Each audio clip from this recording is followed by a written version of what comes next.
What's up, guys? It's Damp. So I'm going to walk through basically the Vestal today. And the reason I'm going to start with the Vestal is she is, in my opinion, the most integral part to 90% of the party compositions that I've run you guys through, because I do feel having a healer is what allows me to survive and last so long, especially as a newer player. As you get to become more experienced, some people move away from her, but eventually you're going to have to go back to her when you need somebody to heal you, and you want somebody who's going to be consistent, or you're going into a run blind. She's pretty important. So we're going to start with her. So in looking at the Vestal, we'll start with the overall general knowledge about her. So she is religious. What that means is that she has certain benefits on abilities, like you see her camping skill here, that if a character is religious, they're going to get additional benefits from some of her camping skills, which we'll cover a little bit later. But basically, the more religious characters you can pair together in a run, typically they're going to be able to benefit or improve certain things better on a religious character than they would a non-religious character when it comes to camping skills, sometimes certain abilities or combat skills that they have. So that's worth mentioning here. She does not bring any provisions when you begin to embark on a raid. You'll see here, if we start, she doesn't bring anything to the table. So because of that, then there really isn't any benefit to using her. So as we go into really the next couple things, she tends to prefer slot 3 and 4. So in being running in 3 and 4, there isn't an added benefit to running her in slot 3, slot 4, one or the other, both. It doesn't really matter. Use her in either one depending on your party composition. So from here, let's talk about some of the combat skills. So in talking about the combat skills that are, most likely the way you're going to run her is the setup you see here. We're going to take Judgment, which in my opinion is probably the most underrated combat skill in the game. Dazzling Light, and we're going to use that pretty selectively, which I'll go over. Divine Grace and Divine Comfort. So these are pretty much no-brainers. Now, if you want to run her offensively, you're going to take, obviously some of these here. Occasionally, you may run into a boss that has a high dodge that you want to use her for Illumination on.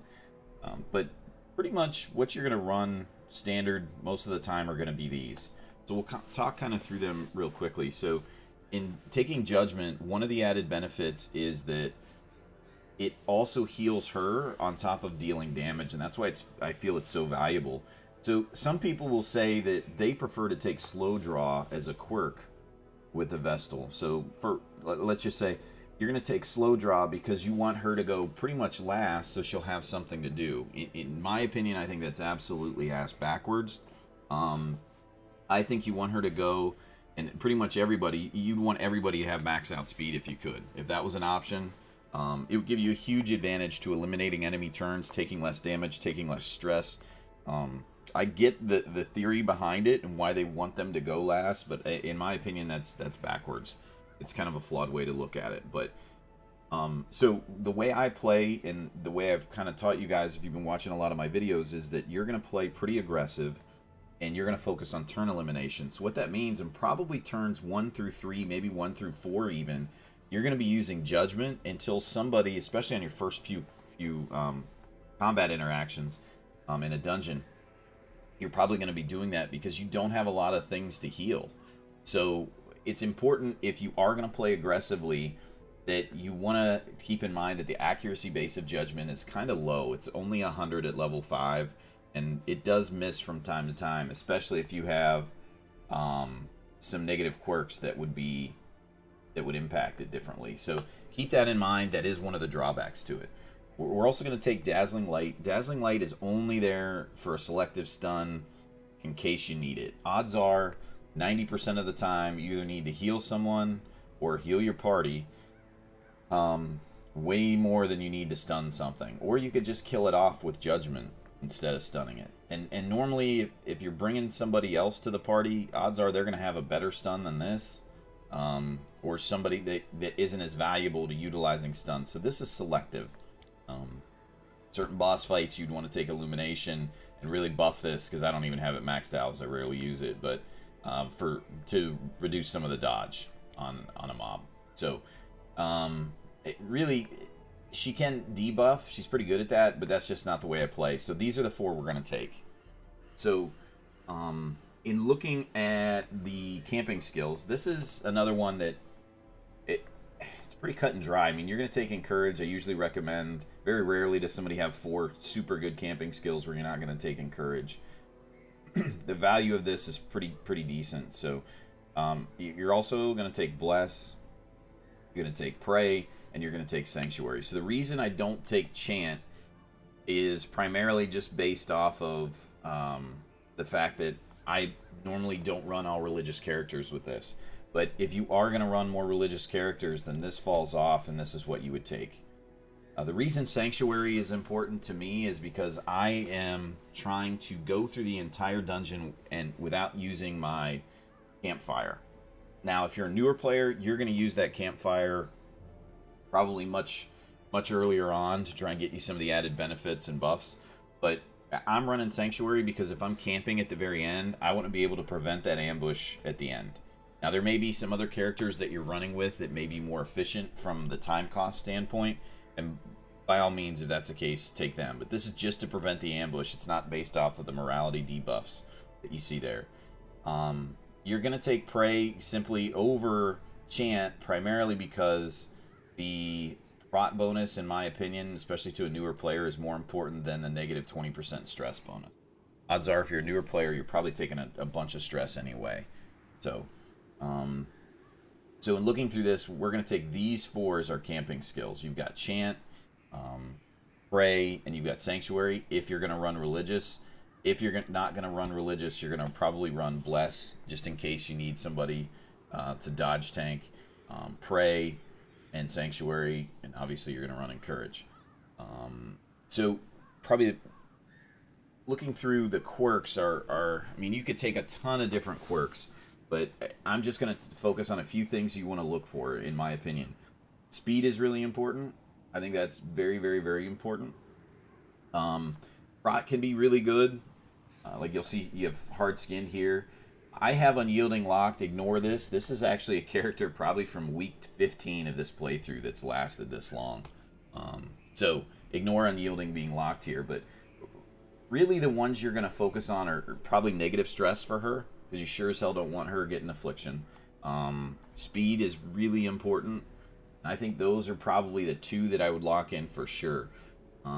Looking at, I mean, you guys can look at the spreadsheet and see some of the other ones that I recommend, but Negative Stress, additional speed, maybe additional dodge, but her dodge to begin with really isn't that great. It's only a 20 armor base, so prot can be effective also, just so she's not taking huge hits. But really the 2 that are must-takes are pretty much speed and stress. If you can get those 2, like, that reduce stress, rather.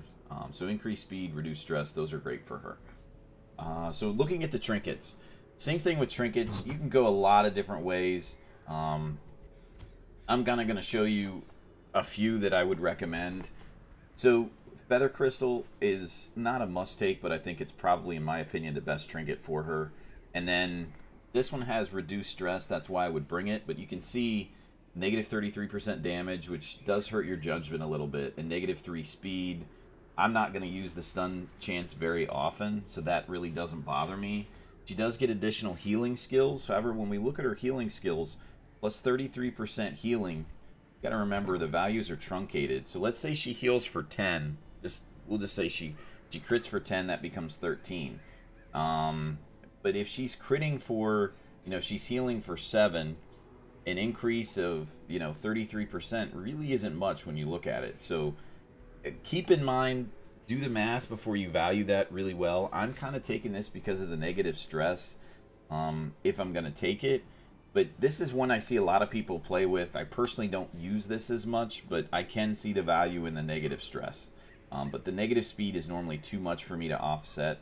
Now, if you're going to bring this, it's not nearly as bad, so this isn't a bad pair. As a newer player, I wanted to point out kind of a few others that I think would be decent for you. This is one of the most underrated trinkets in the game, especially when you look at it, has no negatives.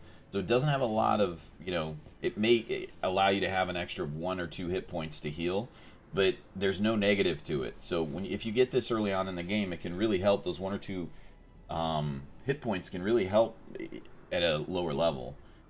You have snake oil, which is absolutely awesome. I actually run this even in level 6 dungeons to get the -20 stress from time to time, or if I'm leveling a character. This is one that I absolutely would recommend using if you're, if you don't have a ton of trinkets at your disposal, but you get snake oil. It's so versatile. It works across a lot of different classes, so that one's really good. And then you just have Speedstone. Speedstone's awesome. I mean, at a low level, again, speed is extremely important, so that can be very, very helpful to you at a lower level. As you look at some of the mid-tier trinkets, obviously you have Feather Crystal, which I think is one of the best trinkets in the game. Going to the higher tier trinkets and some of the other ones, I really don't value a ton of these guys. I do kind of want to talk about Junia's head real quick, because I see a lot of people that use this. It's not worth the additional stress, so don't use it. I can see sometimes, if you were running, maybe, I really can't even see. I mean, I've thought about it and thought about it. I don't see how you'd want to use it, so I'm going to vote that one off and recommend that you don't use it. It looks sexy, but well, not really, but that's not one I'd recommend. So looking through some of the other ones that the Vestal has, this is really for an attack Vestal, so I would say no go. The Tomb of Holy Healing, the -20% max HP isn't that big of a hit for her, because she, being in the back row, she sometimes doesn't take a ton of damage, but the healing offset is really not that good either. The Haste Chalice can be good because you do get +2 speed from it, and you don't have that negative stun skill chance, so this is one I'd recommend, especially as you're leveling up. These here, no. I mean, the cool thing about the Haste Chalice is you do get, you're basically almost have a guarantee that you're going to go first, and you're going to be able to use Judgment. So it's pretty good. Now, I don't think you need both of these, but I think the dodge is a little bit better that comes on this versus this, so that's why I run it. You don't always have to run both, because you're looking at, yeah, speed's great, but you don't have any other versatility when you do that. So so a couple notes that I do want to look through her. So if you look at her trinkets, I don't have her set trinkets, but they're not very strong, so not a recommendation unless you want to use her offensively. I can see that being a thing, but her trinket set really isn't strong. As you look at a couple things that she can't do, so she can't party with an abomination, which can, that would be a really strong pair, but she cannot party with an abomination. And keep in mind, again, her running with more religious characters is going to be better. In comparison with her to the occultist, that's probably the most common question I get about healers, is which one's better. In my opinion, she outperforms based off the consistency, because her bracket is she's going to heal between 7 and 9 pretty consistently. If you look at our friend, the occultist, he's going to heal between 0 and 22. YOLO. You have no fucking idea what he's going to do. So, I mean, if you want to roll the dice a little bit, yeah, maybe Junia's head on him where he's healing for 22 and you're going to get this big, sexy 60-point heal. But when do you need that? If you're managing through the fight, you really shouldn't need a 60-point heal. You probably would need an occasional 6 to 10 or 6 to 20-point heal maybe. But you don't need a 60-point heal. And if you do, then you probably did something wrong. Or RNG just kind of shit on you, which does happen. So anyway, in comparison, it does perform the occultist in my opinion. When I talk about healers, I want you guys to know that I'm not talking about things like battle heal. I'm not talking about, where's our other friend here? I'm not talking about battlefield bandage. Those aren't true healers. Because their heals are so low, they really don't allow you to get out of a bad place if you needed to. The heals aren't strong enough to bring you back up from 40% heals. You would have to either constantly heal, which negates their purpose anyway, or really be looking at healing out of desperation to keep somebody off death's door, which isn't the right way to play in my opinion. I think that leads to bad RNG. So overall, that's the Vestal. If you guys have any further questions, please put them in the comments. Thanks for watching. I appreciate it. Believe the Shield Breaker will be next. So we'll talk about that class, and thanks again for watching. See ya.